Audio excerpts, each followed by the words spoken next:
Thank you, Sister Monica, for the introduction. Good evening, Dhamma friends. Welcome back to another episode of our Sutta discussion at Buddhist Maha Vihara, Monday Sutta discussion.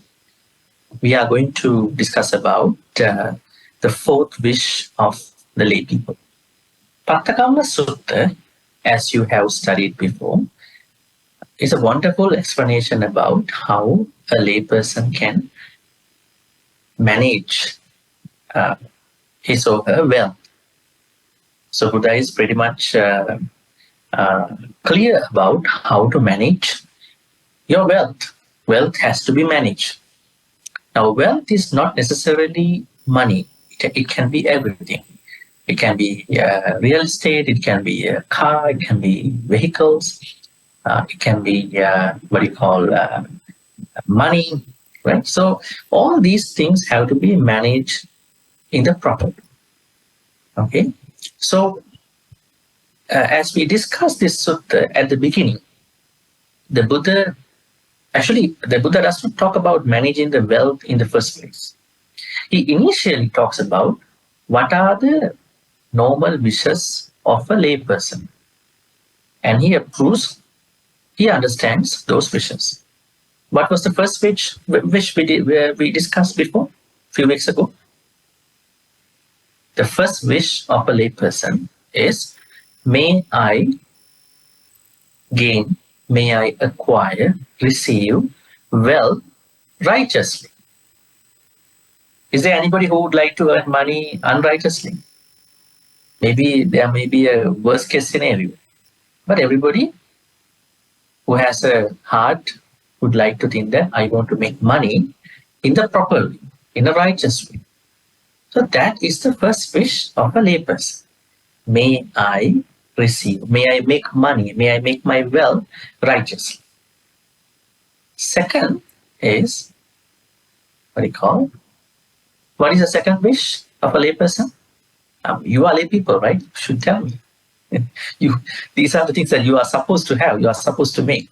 The second wish is, having received wealth righteously, ethical way, then you may have a wish, may good reputation come to me, and then to my family members, and then to my teachers.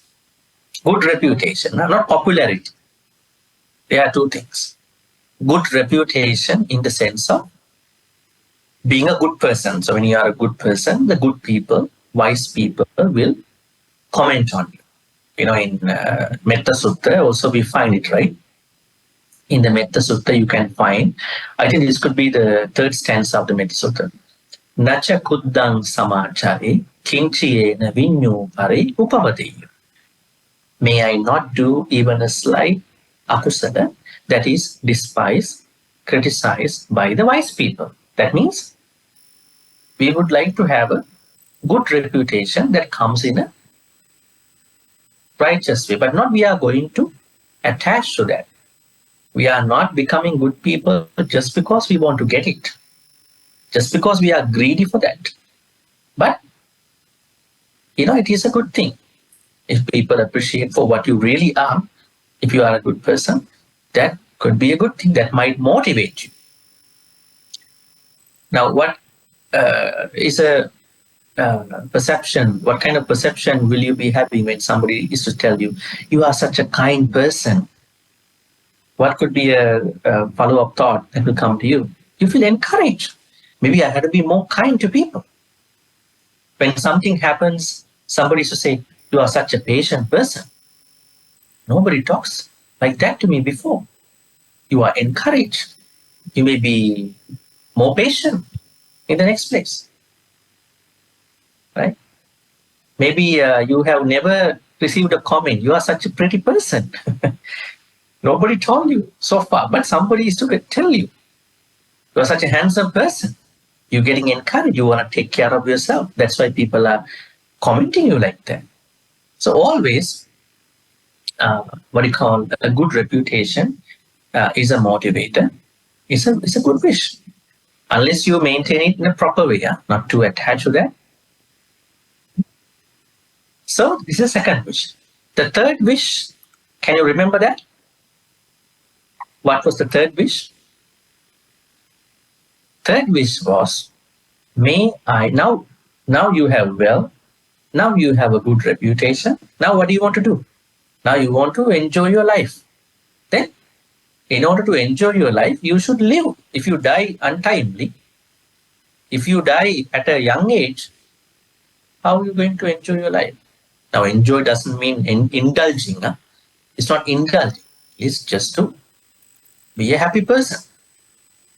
Then at that point, when you come to the third wish, you want to live longer. Nowadays, living longer with a lot of sicknesses is also a suffering, right? That means living longer with a quality life. So third wish is, may I live longer. Now today we come down to the last wish. Let's see what is it. The text, PATTAKAMMA Sutta.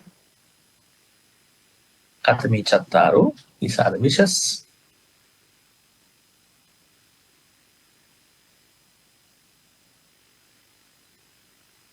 Interesting. Now this was the third wish.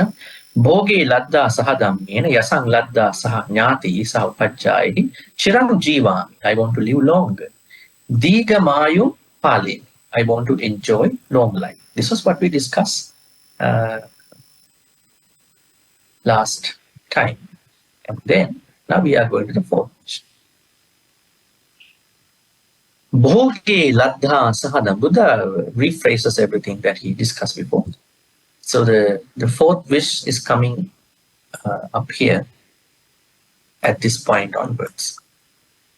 Bhoge ladha sahadammena is one thing. Yasang ladha sah jnatihi sah upajjayehi. Number 2, wish 2. Chirang jivitva digamayung palitva. Number 3. The rest is the fourth wish.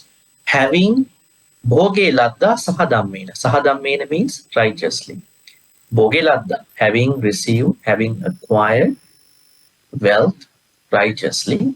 Having received, ladha means received, yasang, good reputation towards you and then to your relatives and your teachers and your family members.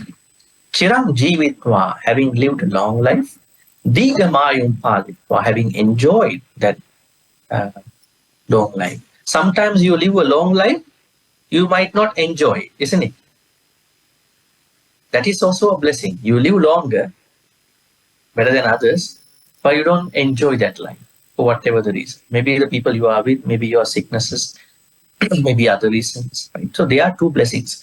Having lived longer and at the same time having enjoyed that longevity. Not many people are blessed enough to have it.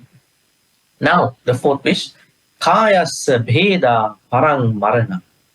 Kayasya bheda. Bheda means breaking up. Breaking up. Breaking up of the kayasya means this physical body. Parang marana.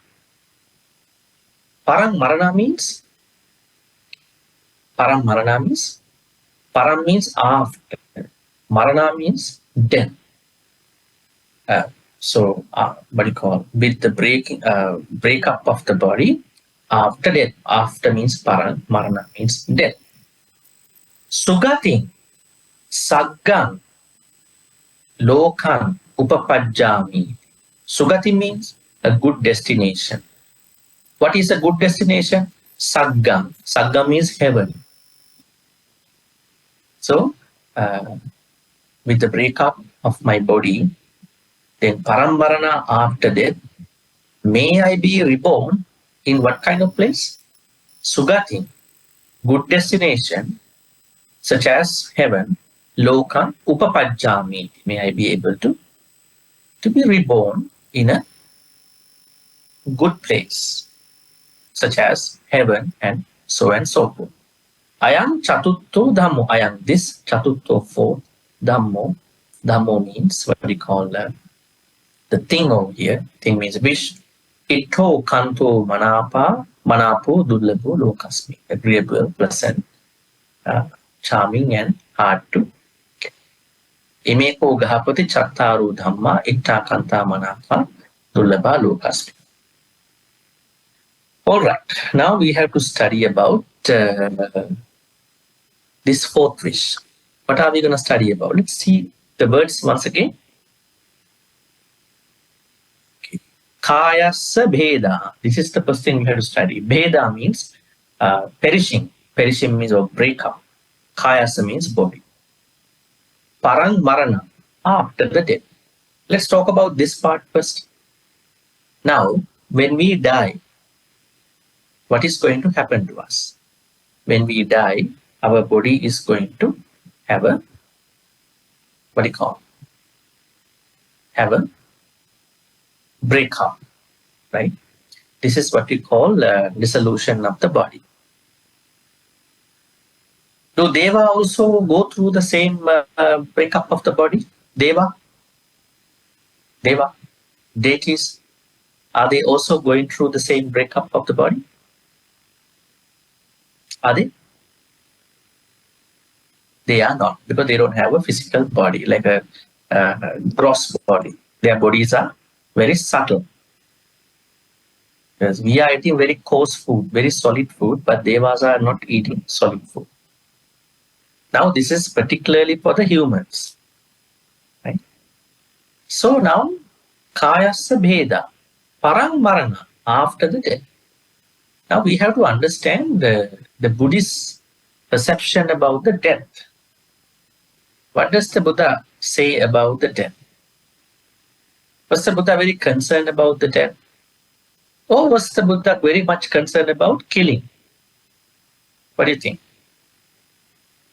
Everywhere he talks about not to kill, not to help someone to kill, not to strategize to kill other people, not even kill people in their physical body, but also not to assassinate other people's characters by bad mouthing. There are people who might bad mouth just to assassinate their characters, character assassinations. The Buddha says all these are, we call Pisuna Vacha, all these are types of killing. What about the death? Natural death, or whatever the death? He was not always concerned about it. But his whole Dhamma teaching came up as a reason of teaching the death. Isn't it? Now, when you understand about our, what you call, liberation, one day as a Buddhist, many are talking we need to become an Arahanta, maybe a Pacceka Buddha, maybe a Samma Sambuddha. This is the idea. They all are saying you have to be an enlightened person, you have to be an Arahant, awakened person. Why is it? Because unless otherwise, you might be able to still go through the sansaric life. But here Buddha has a very light teaching. He's not that much very rigorous about life. Why is it? This is for the lay people, not for the monks. Now there are a lot of devotees who learn the teachings given by the Buddha for the monks. But this sutta is particularly for the lay people. That's why he says, even a layperson, when layperson passes away, or before passing away, layperson can have a wish, may I be reborn in a good place. Is it bad? Somebody might say by looking at Dhammacakkappavattana Sutta, Satcavibhanga Sutta, and other suttas, how come you wish to be reborn in the next life? Isn't it? It's a bad thing, you know. It's a bhava tanha, craving to be. But it's not. That was a teaching given to the monks and nuns.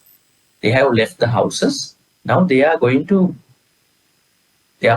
attain Nibbana. As a layperson, there's no problem for you to wish, may I be reborn in a better place. Why is it? In case you don't enlighten in this life, awaken in this life, what will happen to you? Let's say you are always thinking, I want to attain Nibbana, but you are not going to attain Nibbana for some reason. What will happen to you at that point? You will again go back to samsara. So do you have enough good karma? at least to be reborn as a good human again. That's why the Buddha says, do more good karmas, because we never know when we are going to come to that point, come to that stage. So we need lots of good karmas until we reach Nibbana one day. Now, how many people could not attain Nibbana even at the time of the Buddha? Even Bhante Ananda could not attain Nibbana by learning a lot of Dhamma. Why is it? It is not the knowledge, it is the application. It is the understanding of the Dhamma. Learning and understanding could be two things. Now, when you look at the explanations about Nibbana, you will see Nibbana has no, no jati, no jara, no vyadi, no marana, isn't it? What is jati? Jati. Maybe I'm going to write down for some people who might not know this thing over here. Jati.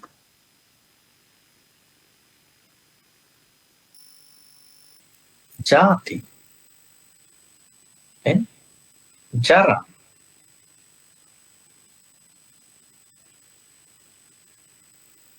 Then vyadi.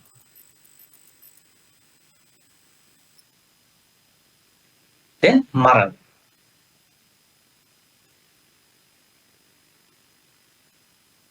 Maran. Jati, then jara, vyadi, then maran. What are these things? What is jati? Jati means birth. Birth or rebirth. Now we already reborn, so we have this birth. Then we are going to be reborn unless we attain Nibbana, definitely. Jara means aging. Jara means age. Vyadi. Vyadi means sickness, getting sick. Marana means death. Jati, jara, vyadi, marana. Now, when the Buddha explains about Nibbana, he says ajati, ajara, avyadi, amaran. So he adds a before all these words. Ajati. Ajati means birthless. When you attain Nibbana, you are not carrying a birth again. Then ajara.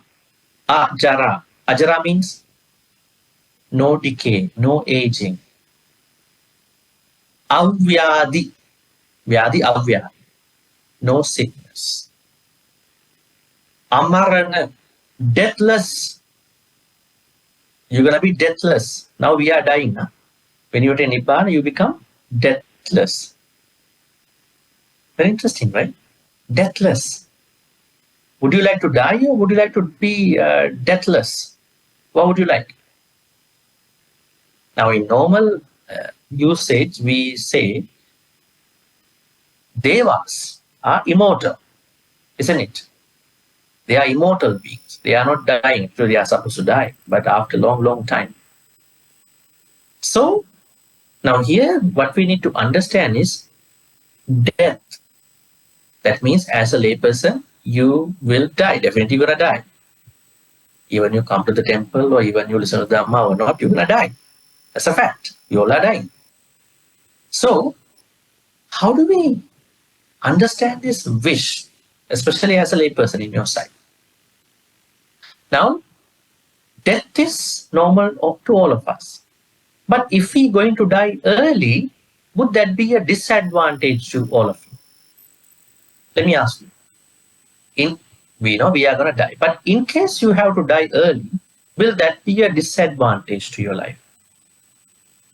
We have to embrace what is happening. But if you are going to die early, like a premature death, I think that might not support you to practice a lot of Dhamma.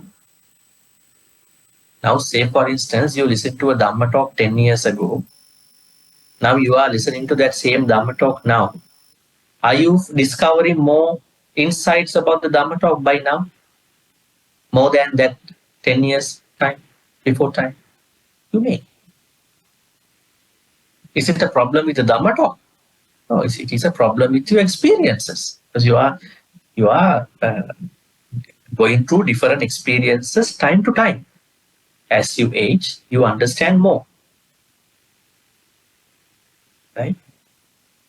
Is it like you asking for a teenager to listen to a Dhamma talk? I don't care about him. This is not my time. I have to enjoy my life. But as they reach certain ages, they might think, oh, no, yeah, I mean, I can feel I'm getting old and I have to understand something. There's something going on, right? So as we age, we get to know a lot of things. We get to experience a lot of things. So I think it is very important if we could live longer so that we can practice more. Even this Dhamma talk, even this Sutta discussion today, you are going to learn the fourth wish. How are you going to practice it after this Sutta discussion? You need some time, right? You need some time to think about it. You need some time to apply to your life, daily life. So, ending the life might not be a good idea. That means it is very important to live longer. Actually, we discussed that in our last discussion, living longer. Now, today, death. Now, let me ask you, what could be a good death according to Buddhism? Now, culturally speaking, some people think if I can die in my sleep, that will be a good death, isn't it? Are some people telling like that? If you die while you are sleeping, I think it's a good death. I think they are looking at the pain side. They think that you don't know. You have no pain, but you will pass away by in that.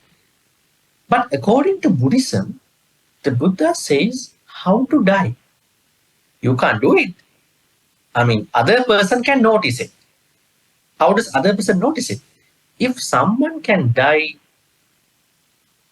by being aware of the death, we call it asammulho kalankaro. Asammulho kalankaroti. Asammulho means, I'm going to write down over here. Asammul.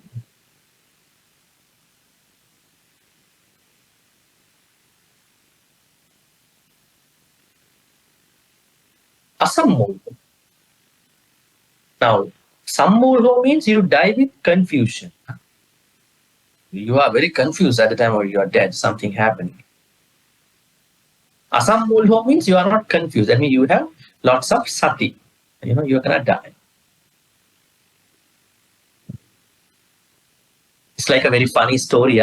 In one country, one father was in the deathbed. He was asking children, you came, good, you came, you came. He has given his shop to the youngest son. The youngest son showed up. And then, why did you come? You go back to the store, losing customers, go back. And he passed away, right? With some attachment to the store. That's why it's very interesting to think about that dying with some awareness that I'm going to die. I have less loba, less dosa, less more. Asammulho.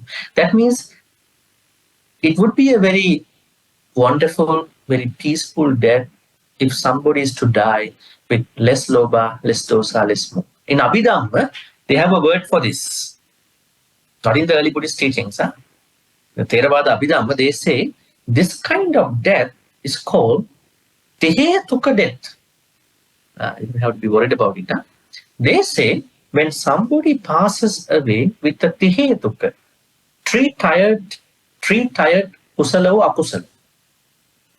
Let's say someone is going to pass away now. That person's last thought is with less loba, less doha, less more. Then what is happening? They say it's a three-tired kusala thought. And that can take him or her to a very good destination. Some people die with only two-tired kusala thought. They have less loba, but still more moha. Some people die with some attachment, some greed, but no hatred. No one-tired kusala.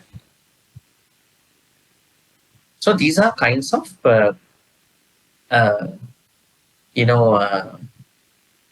things that are really applicable to somebody's death. So anyways, what you need to understand is death is inevitable, but you can be deathless by attaining Nibbana. This is the plan. But anyways, now here it's about you. You may not be able to come to that point. It's okay. Don't have to worry about it. But you wish to be reborn in a better place. What if you are asked by someone, how would you like to be reborn? Or maybe what could be the place that would you like to be reborn? Or how many places to be reborn? That thing has to be discussed. How many places to be reborn in Buddhism, in Buddhist text? There are 31 places. How many? There are 31 places to be reborn. Starting from the, what you call, maybe I'm going to write down a little bit. Basically, we say this is the human world. We don't say it's a human world, human space. And then below the human space, we know there are 4 apayas. There are 4 apayas. Right? 4 apayas. This is called Naraka, Tirachana, Peta, Asura. Naraka means hells. Yeah, we call it Naraka. The second one is called Naraka. Naraka, Tirachana, Peta, Asura. Then human space. So these are called 4 hells. 4 hells. Huh? Naraka means the lowest place, which has 16 subdivisions. So out of these 16, 8 are cold hells and 8 are hot hells. That's the lowest place. Then you find animals, the second apaya. Third one, we call it Naraka Tirachan Petas. Ghost, hungry ghost and other ghosts. Peta. They are much better than the animal. They have more facilities over there. And then the last one is called Asuras. They are more powerful than all of these. And then the human space. So now there are 5, 4 apayas and humans. Above the human space, there are 6 heavens. Okay.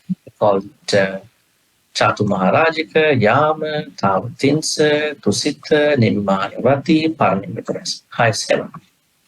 Above the heavens, you would see 16 Brahma worlds. 16 Brahma worlds. We call them MB, material Brahma worlds. Above the 16 material Brahma worlds, there are 4 other Brahma worlds, but they are Arupa Vachara Brahma, AB. All right. So these are in total 31 places. All right. Now you would of course understand being reborn as a human much better. At the same time, being reborn as a Deva, being reborn as a Brahma, normal Brahma, higher Brahma, they are definitely good ones. But if you are supposed to be reborn as a Naraka person, maybe you be reborn as an animal, maybe a Peta, maybe a Asura, then I think that would be a problematic destination, problematic place. Now, let's talk about some examples, some stories. What is a good story to think about the next life? Can you remember one lady, very famous lady in the Buddhist stories? Who was it? Kosala Mallika. Her name is Kosala Mallika.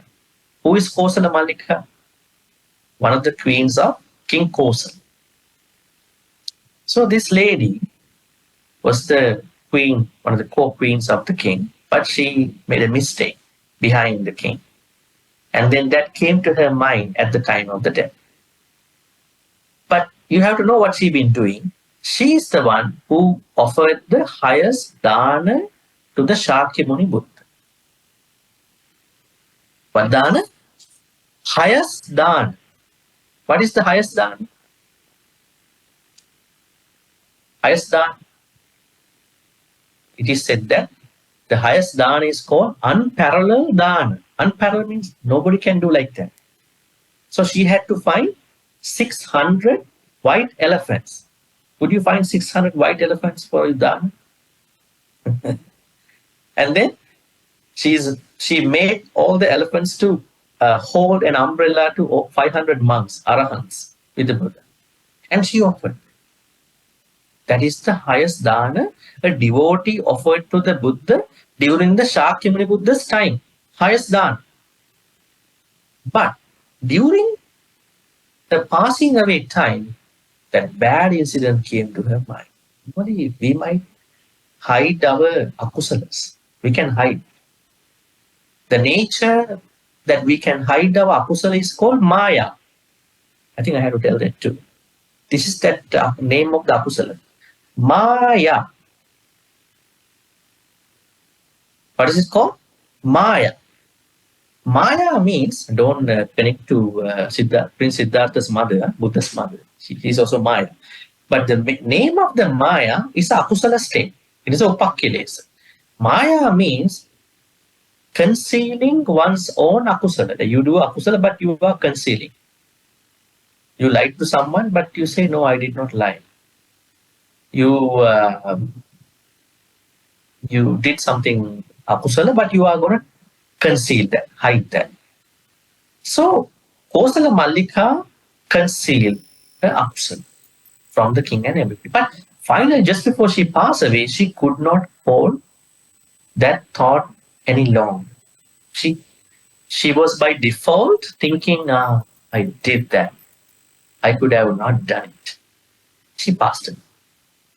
She was reborn in one of the hells. Interesting, huh?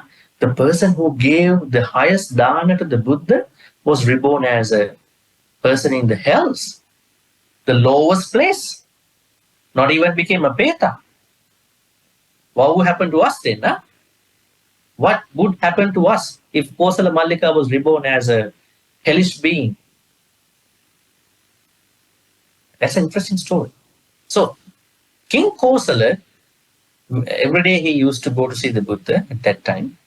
Then every day, before he left the palace, he was thinking, where was my Mallika reborn? I wanted to ask from the Buddha. Every day, Buddha made him forget about this question. Because Buddha cannot say that, Mallika was reborn in hell, then he is a normal being, right? He would have been really upset about it. How come? She did a lot of good karma. So for 7 days, Buddha made him forget about this question. So when he came to the Buddha, he talked something else. But after 7 days, he did not make him forget about the question. He asked, Bhante, where is my Mallika was reborn? She was reborn in heaven. Actually, on the 8th day, she was reborn in a heaven. Interesting, right? That means by doing a very big dana, unparalleled dana, whatever, not guaranteed. What is guaranteed is a trained thought, a trained mind. This is the most important thing that you can be benefited in your Dharma learning. Our thoughts have to be trained enough to pass through that mode. I mean, I'm not saying that it's not important to give dana, keep giving danas. That's why she was reborn on the 8th day in the heaven. But why she had to be reborn in that? Because her thoughts were not trained. She has not practiced training her thoughts.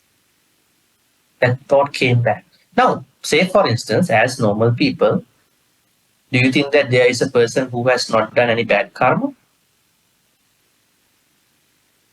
All of them have done certain bad karmas, more or less. Let's accept our true, honest life. But when we look at our bad karmas, now we know that was bad. I'm not going to repeat that. I'm going to be honest to myself. I'm going to do the opposite of that bad karma. So I can make up my mind. But she has not trained her thoughts.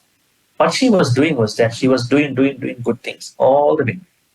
But she has not looked at that bad karma she did. That's why it took over her last thought. That means it's very important to practice training our thoughts. You might call it a meditation, you might call it a sacred pose, you might call it a kindness practice, whatever. Whatever the thing you are doing, you should be able to train your thoughts anytime in your life. That's important. Very important. So then you are guaranteed to be reborn in a better place, because we need to be reborn in a better place, because we have to make sure that we have enough good karmas to proceed from that place. There are many other stories that we can learn. Now think about many hungry ghosts at the time of the Buddha. Even some other monks, some other kings, some other people who had to die, and then how they were reborn, right? I think I shared this story a long time ago. There was a monk who passed away, and then other monks were going to cremate his body. And then the Buddha stopped them cremating his body, telling them that that monk, the one who passed away, now will come back to the body as a moth. Because he liked his robe a lot. Now he will come back to the robe again. So don't cremate his body. You're going to cremate his body with the robe, right? He will come back. So when you like anything, even a spiritual thing, too much, maybe if you become greedy, it's going to be a problem. The problem is greed. So how to have a peaceful death? It is only by training your thoughts. How to train our thoughts? That's a good question, right? How can we train our thoughts? By practicing satipatthanas, right? What are the satipatthanas? At least one of the satipatthanas. That is how we're going to train our thoughts. Then the rest of the good karmas will take effect in the proper way. Now, although there are people who are wishing to be reborn in a better place, but they might not be able to be reborn. So let me quote a sutta for you to read. Majjhima Nikaya has a sutta called Maha Kamma Vibhanga. You can find out the number of the sutta. Maha Kamma Vibhanga. Majjhima Nikaya 136. MN 136. It's called Maha Kamma Vibhanga.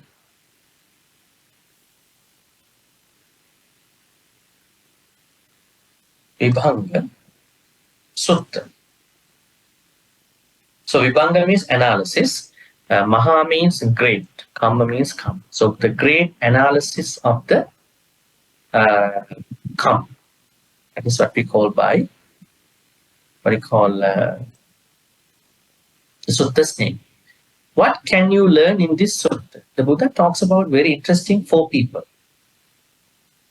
The Pali words are, I don't need to probably mention them, it's kind of too long. Let me tell you the idea. The Buddha says that there is someone who has done good karmas, like many of you, all of you maybe. And then after passing away of that person's life, the person is going to be reborn in a good place. Is this a very normal phenomenon to us? Someone does good things and going to be reborn in a good place, heavens or Brahma. Is it a normal thing? It's a very normal thing, right? This is what we hear from many Dhamma talks, books and everything. First person. Second person. There is a person who has done a lot of akusalas, maybe 1 akusala, maybe 9 akusala, 10 akusala. Then after the death, this person is going to be reborn in a bad place, mostly the 4 hells. Is this a normal phenomenon? This is a normal phenomenon because that person has done bad karmas, right? Definitely this could happen. We do bad karmas, then it's very normal to think that that person will be reborn in a bad place. This is what we're hearing from many Dhamma talks, many books, right? They are talking like that, right? Everywhere. But The last two people are different. They are the ones we have to learn only. There's a good person who has done a lot of good karmas, but after the death, that good person is going to be reborn in a bad place. Is this normal to us? This is not normal to us. It's like Kosala Mallika's case. Kosala Mallika's story. I would add another story to this. There is a story about a monk. I think his name was Ekarapatta. He was a very virtuous monk. And then, but one day, a certain thing happened to him. You know, Upasampada monks, they don't break branches of trees. Time minor Vinayam. But somehow he broke one small branch of a tree. Now he is thinking that, oh, I made a big mistake. Nobody knows, nobody cares about, who cares about somebody broke a branch of a tree, small. But he's taking it very seriously because his practice was more about sila. So at the time of his death, this came to his mind. I was such a good person. I had a lot of sila. But this happened. I broke the branch of the tree. He passed away. What happened? He became a very large cobra in the same monastery. What a pity. He became a very big cobra in the same monastery because he was having dosa. When you are remorseful, regretful about any event, good or bad, you are developing anger, dosa, hatred. When you have hatred and when you die with hatred, you are most likely becoming a reptile, especially a snake. This happens to this monk. So now there are many good people outside. Maybe they make some mistakes too, but they will never become snakes. Why? They are happy people. So we should be able to understand what happened and let it go. But that monk could not let that go. Even Kosala Mallika couldn't let that go. What she was doing was, she was doing other things. She never looked at what happened. Probably if she looked at what happened and discussed with the king and made up her mind, she could have reborn in a better place. That means when you have done a bad karma, you need to honestly accept that bad karma from you and then to do some good karmas by understanding. I will not do that again. I will not repeat that bad akusala. Then you are okay. But here the third person is somebody who has done a lot of good karmas, but going to be reborn in a bad place, at least for a short time. Why it happens? The last moment, during the last moment of his or her life, he or she loses samadhi, right view. That means we have to die with right view, because if you're going to die with sammasati has right view, right effort, and right mindfulness in all words. Sammasati. You look at it. So that's why that person can be reborn in a bad. The fourth person is also not normal to all of us. Who is that? There's a bad person who has done lots of akusalas, wrong things. But once in a while, that person also has done some good karmas. Once in a while, very seldom. But more akusalas. This person has done more akusalas. But after the death, this person is going to be reborn in a better place. Is it possible? Is it possible? Is it possible for a bad person to be reborn in a better place after the death?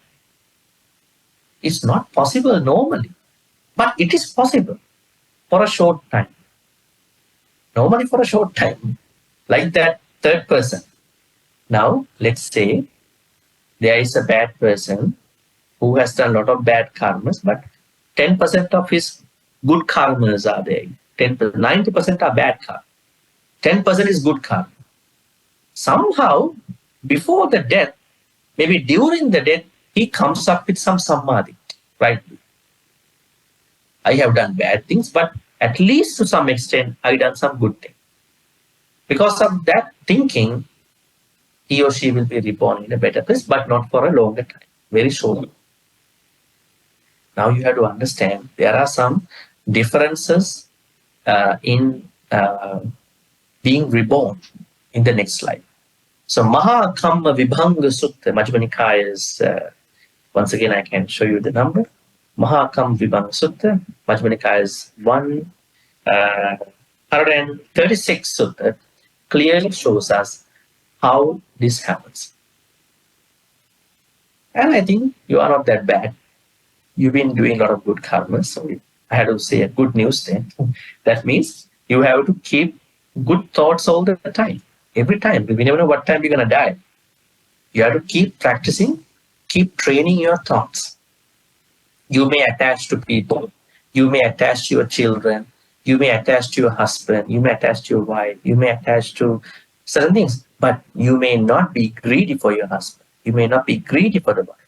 You may not be greedy for your children. You may not be greedy for the money you have, not for the house. Greed is the problem. Greed, lobha. Right? Kamesu vinayya gedhang metta sutta. The Buddha says, having abandoned, having removed the lobha towards karmas. Now you may be attached to your mother and father. Who is not? Everybody is attached to their mother and father. Is it bad? Is it akusala? What is akusala is when you develop a greed towards your parents. Then it will take you to tanha.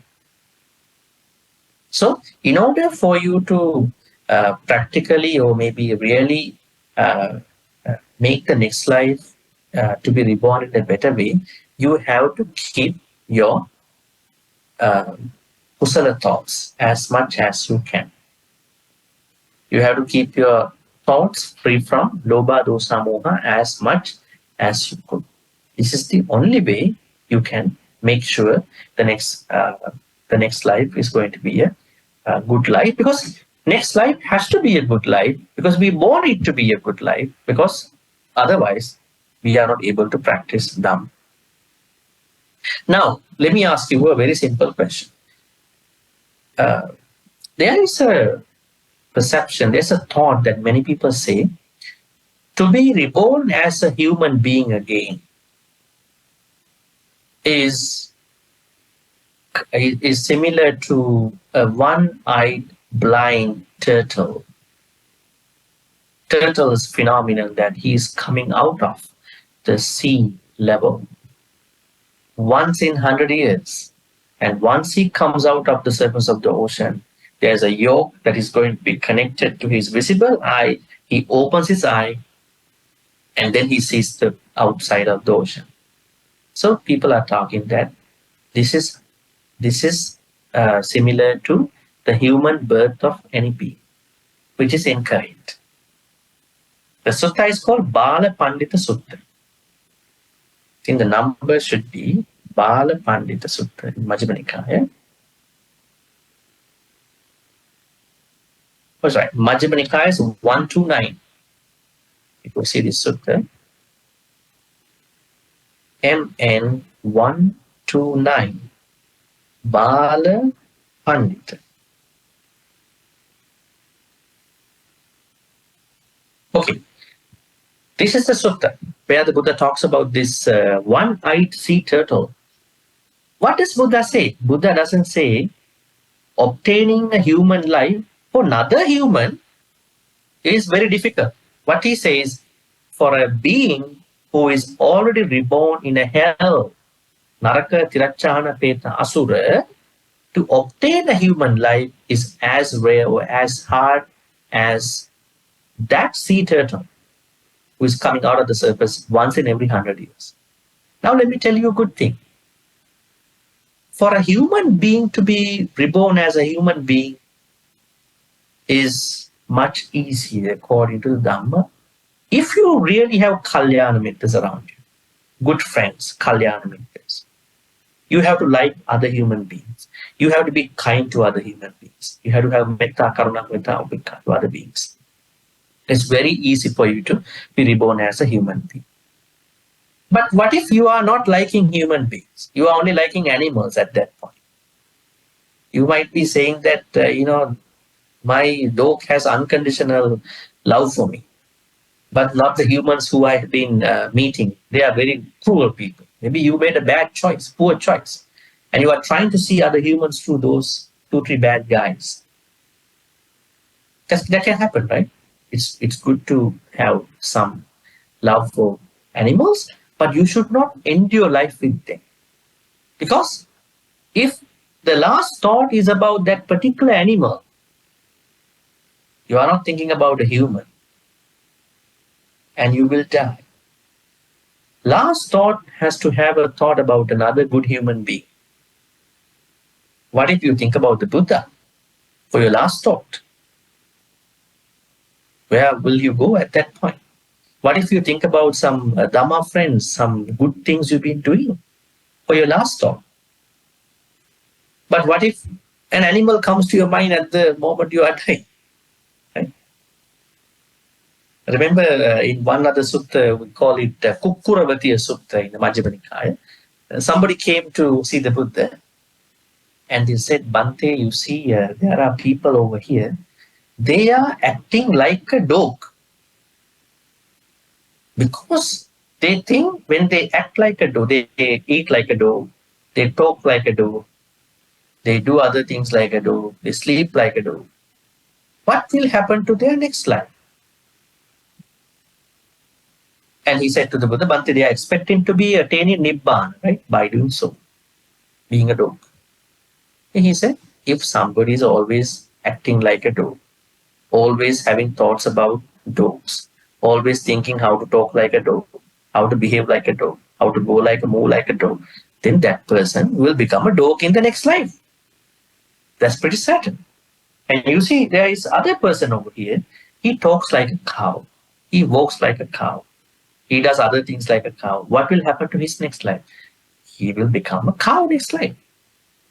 Because majority of his actions are like a cow.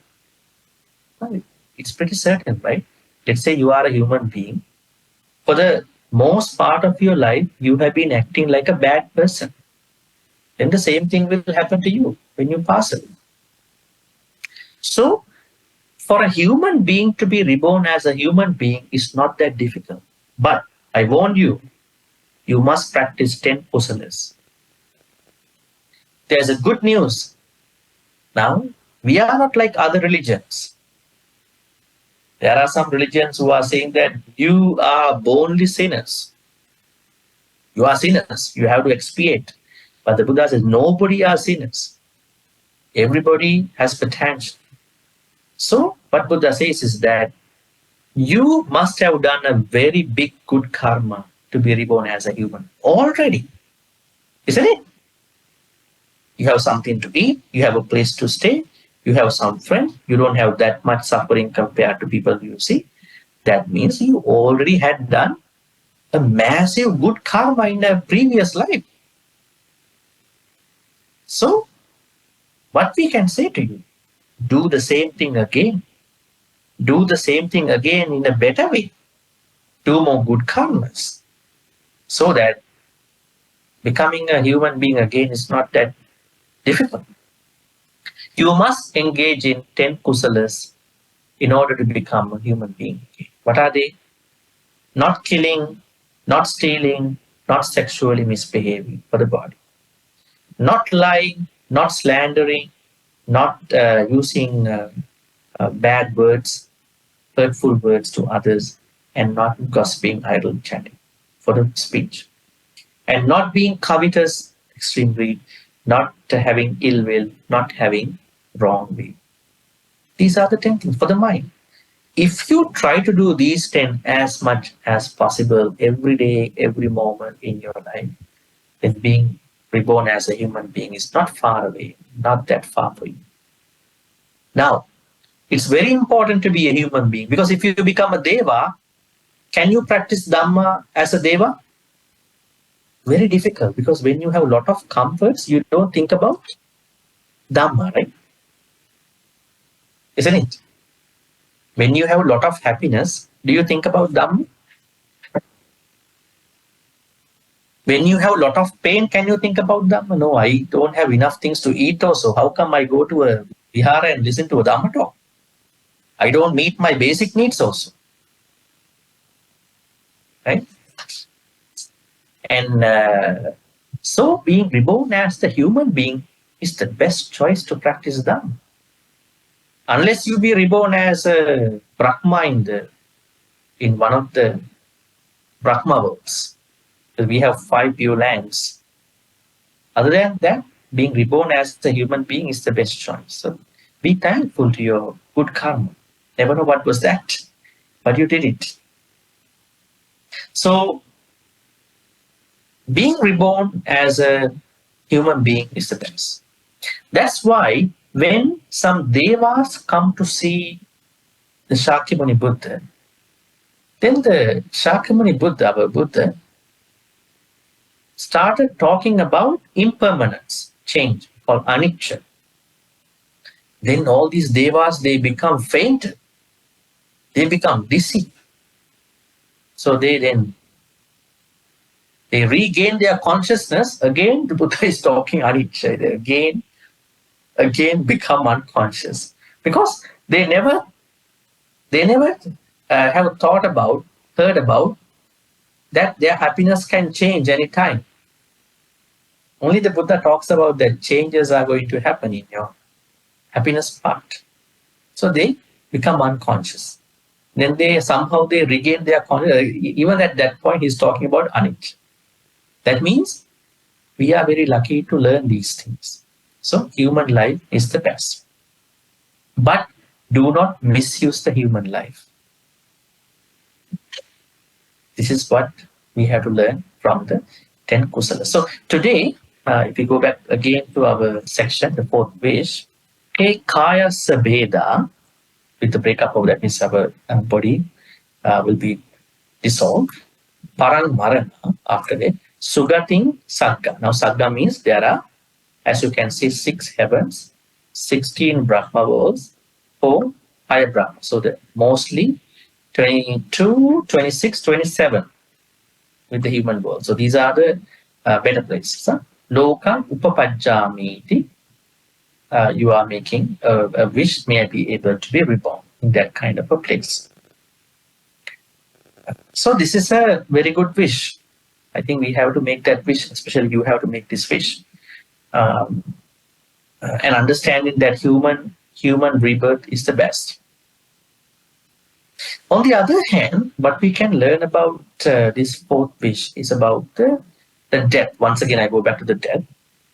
Now, how do we understand the death in Buddhist teachings? There are 2 types of deaths which the Buddha is talking about.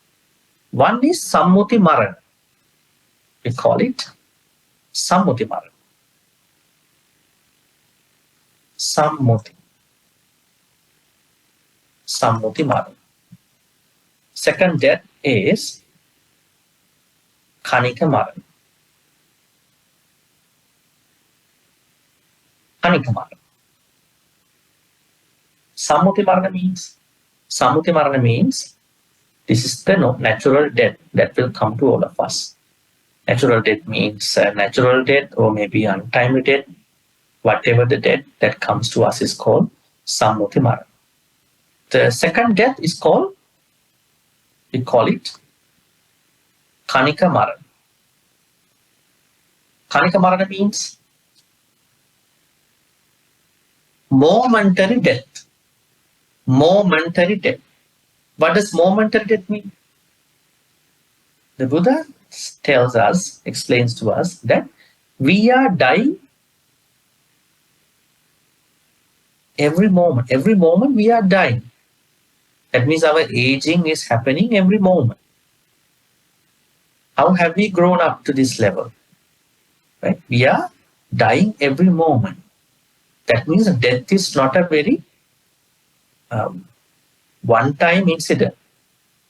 Death has been happening to us all the time.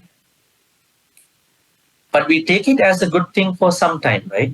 Say, for instance, if you see a baby has been growing up, when the baby has been becoming a teenager, you might say, oh, so.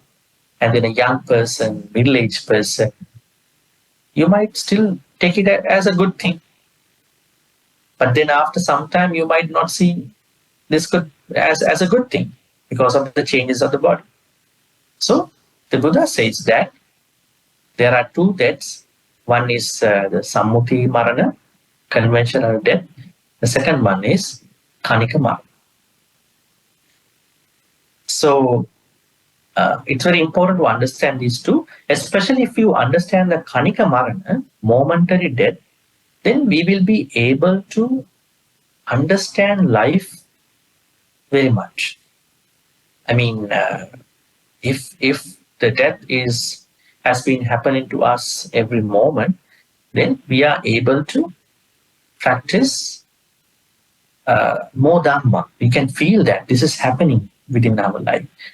It's not that you are waiting to see your first white hair, wrinkle, broken tooth, whatever. You are seeing the changes that have been happening throughout the time. Right? If you have a question, please come up and then ask about the fourth wish today. Highest dana. You mean the Malik husband? Ah, I see. Okay. I don't have lots of information about that, but I can barely say something about. I can find out more information about it. But what I know is that you should need 500 or 600 elephants, and then these elephants are holding an umbrella towards each arahants and the Buddha, and then they are coming to the palace, royal palace, and then somebody from that royal family is offering that. So this is what I know. Maybe I can find more information next time. Yeah, we call it unparalleled dana because nobody can do that kind of dana. Impossible to do by a normal person. But the problem is, even after doing that dana, the person who organized that was reborn in a hell.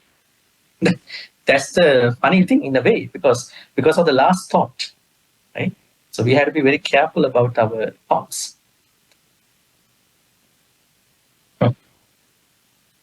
Okay, good question again. Last thought is not a standalone thought. It's not a separate thought. I think last thought is a thought that is in the many thoughts that we are having. So can we know when is our last thought? We cannot know that. I mean, there are some Dhamma talks given by many, how to die peacefully. How do we know when we're going to die? we never know when we're going to die. So last thought is a thought that is in the process of many thoughts. Then what can we do? We should be able to keep our thoughts trained in alubha, dosa, moha as much as possible. That means we have to give more thoughts about the dana, generosity. We have to give more thoughts about the metta and then panya, wisdom. How to do it? We need to engage in certain activities. Dana is not necessarily going to the vihara and offering food. You can't do that all the time. You may do time. But you should have a generous mind, always trying to be helpful, supportive, thoughtful about what other people need.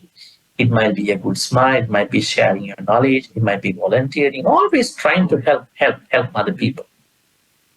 So whenever you are engaged in those activities, most of the thoughts could be mostly dana thoughts.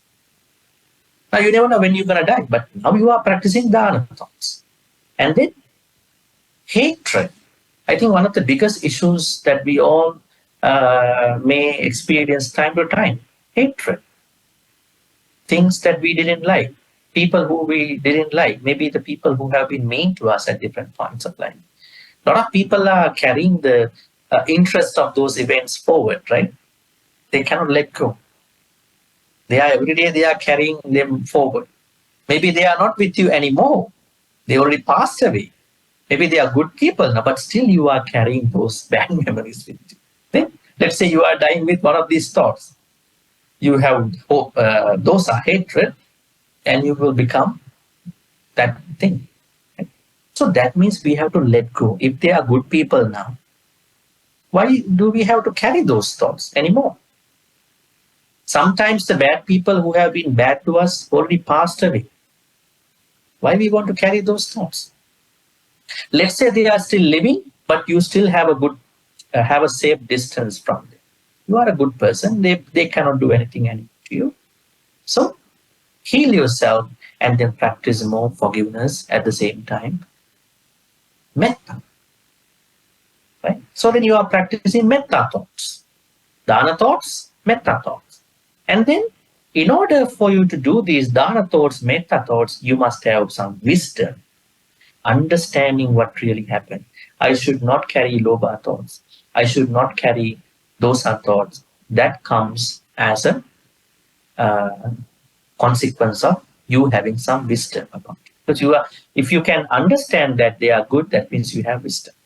So the answer to your question is, if you carry dana thoughts, metta thoughts, panya thoughts every time by engaging in those particular actions, activities, then let's say you're going to die 20 years from now, 30 years from now, even 10 days from now, I hope not, maybe many years from now, then the last thought will also be the same thought. But if you think that now you are okay, but I will do something when I die, it won't happen. Because at the time of your death, you will be super weak in your thoughts. In your thoughts, because according to some teachings of the Buddha, when people are dying, their intensification of chetana is going very down. We call it javana in Pali. This is an Abhidhamma term. Huh? Let me write that for you. You know the Pali word called chetana. This is how our karmas are making, you might call it volition. Let's say you are doing a good karma. So depending on how much progressive your chetana is, good karmas will be creating because of chetana. But at the moment of your death, your chetana is going through some javana states. Call it javana. What is javana? Intensification. That means your chetana is going through an intensification stages. So it is said that when someone is going to die, your chetana's power is going down because you are not anymore going to live. Right? So then it is very difficult for you to come up with a wholesome thought at the time of your death unless you have been practicing all the way for many years of dana, metta, panya thoughts. That means we have to now create more dana thoughts, more metta thoughts, more panya thoughts, so that even you die in 30, 40 years from now, that last moment will also have a lot of dana thoughts, lot of metta thoughts, lot of panya thoughts. So that's the answer to that. Nothing else. Otherwise, once in a while you go to Vihara, you do good things and you come back. You become the same person again. Right? It might not guarantee that you will be reborn in a better place. What can guarantee you is that you are practicing dana thoughts, metta thoughts, panya thoughts, 24/7, 365, all the time. That is the only guarantee. It might not be your expected answer, but I have to say, because there is no shortcuts. The only shortcut is understanding the proper way. That itself will become the shortcut, but it is good. I mean, if you keep practicing dana thoughts are not just offering food. It's a very big concept. Dana means you are very generous, wholeheartedly. Okay? Otherwise, you might see even politicians have dana thought. They are making some welfare for the people, that they may have some ulterior motives. Right? Now, dana thoughts mean you have dana, chaga, giving and giving up, have lots of what you call generous thoughts about other people. You want to be kind to other people. You want to help them. You have no expectations, no strings attached to your activities. You are such a giving person by understanding the situation. Metta is the same thing. So another thing I could say, you could do a meditation, like a daily metta meditation. That's a very important. Every morning, at least 5 minutes, you need to practice metta. At least 5 minutes. Why? When you practice metta, it is very easy for you to die with mindfulness. One day, there was somebody in one of my retreats who said to me, I practice metta for 5 minutes, as I said, but I use 3 sentences for the loved ones for the first 3. The last 2, they are not near here. I only use half sentences. I said, why? Because I have different metta for them. I said, you can't do that. You have to have the same metta for everybody. Mother, father, and near people. Right? Metta means you might start by practicing metta to you, but one day you have to bring the same metta to other people. We call it boundless metta, unparalleled metta. That is the plan. You might, ideally speaking, is that, but in one day you can't go there. It takes time. But one day you are going to go there. That's why we say, Mata yatha niyang puttang ayusa eka putta manurakki. Just as a young mother who has one son and giving unconditional love, but it's a personal love. Young mother has personal love, not metta. But what we are learning from her is the unconditional metta. So we don't have conditional metta. You are a good person to me, so I have a lot of metta for you. But you are a person who had hated me, who had done a lot of bad things to me, so I have very minimal 5% of my metta for you. That means definitely this is going to be not a very good metta practice. So you can do certain things, but overall, keep your dana thoughts, keep your metta thoughts, keep your panya thoughts. 24/7, 365, all the way, all night long, all day long. And one day when you die, your trained thoughts about dana, metta, panya will pop up. They will help you to spend that precious moment. From my understanding today is that the last thought that actually count, that determine where we go. I think in the Mahayana, in the Pure Lands, they have the training of you constantly remembering the Buddha, which is Amitabha, so that your thought at the last thought will be the wholesome thought, and then you can reborn in the Pure Land, which is actually, of course, Theravada, we don't believe in that. Is there any other method in Theravada where something similar, at least at the last thought come out will be the wholesome thought, and we won't go something similar like what the Pure Lands are doing? At least it's something that we can, at least to ensure that the last thought won't be the akusala thought. I have certain questions about the questions. Maybe you can cut down the name of Amitabha, just keep saying Buddha, Buddha, Buddha, Buddha, like Mattakundali. Yeah.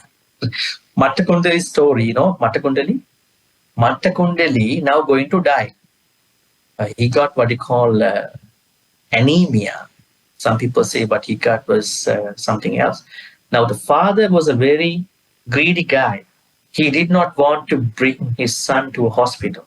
Now he brought him outside, because when the people come in to see his son, if they come inside the house, they will see the things inside the house. So one morning, the Buddha saw Mattakundali is going to die today. But I cannot go there. I cannot give a Dhamma talk. He might not understand. What he did was that he sent an aura for him to see. He was in another place. Then Mattakundali saw this particular light or aura. He saw the Buddha. He thought about the Buddha. He passed away. He became a Deva.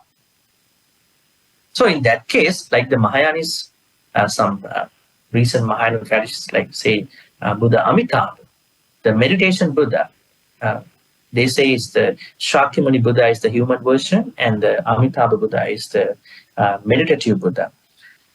I would like to take it this way, brother. I'm not trying to say Mahayana Theravada. The Buddha doesn't know these schools. Let me tell you very honestly, clear. He has no idea about these schools. These schools, there were many schools. Some schools they died out. Some schools are still with us. Like there are many Theravada schools too, like Sri Lanka Theravada, maybe other Theravada schools, maybe Sarvastivada, Mahayana school.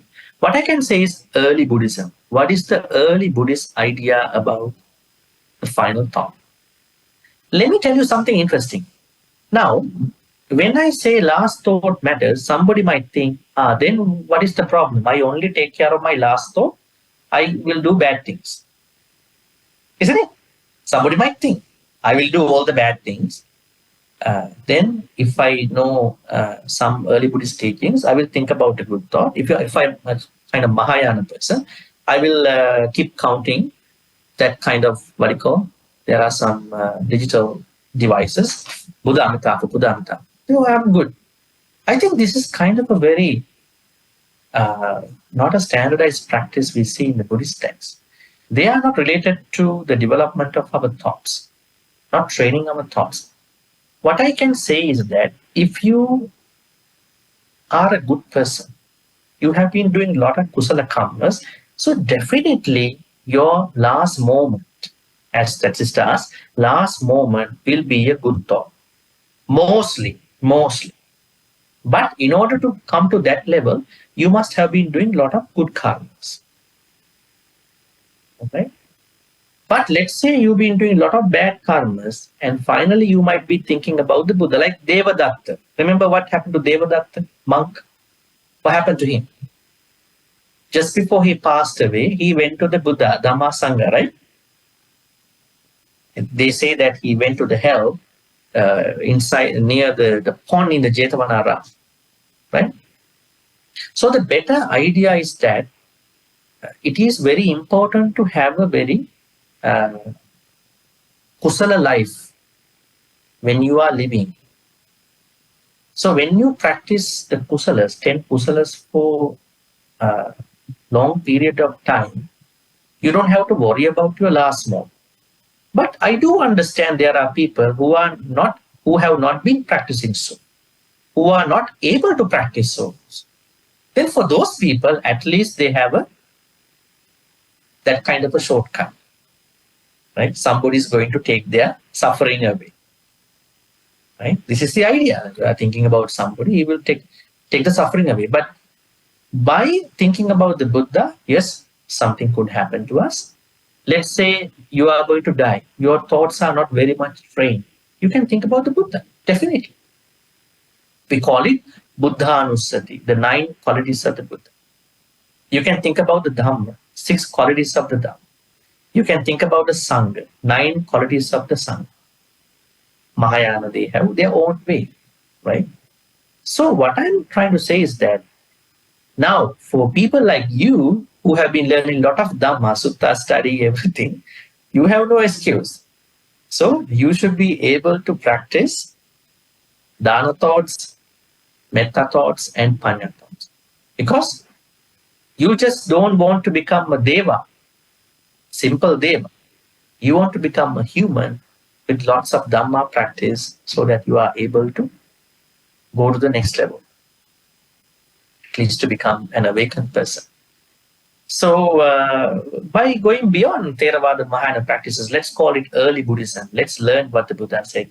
Because early Buddhism is what constructed both the schools, whatever the schools that came up later. And normally Abhidhamma Pitaka is a Theravada canon. And there are other things like Mahayana sutras. But if you look at early Buddhist sutras, they are in Pali. So if you learn from that, what we learn is that train your thoughts for Dana, Metta, and Panya. Make sense? That is a better way to think about it. All right, I think we have almost come down to the time. So what we're going to do now is we're going to share, transfer all the good karmas. Today, I want to recap what we learned today.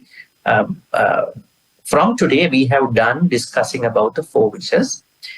Now from next Monday, what we're going to do is that the Buddha says, in order for lay people to succeed, accomplish, fulfill these 4 wishes, they must do another 4 things.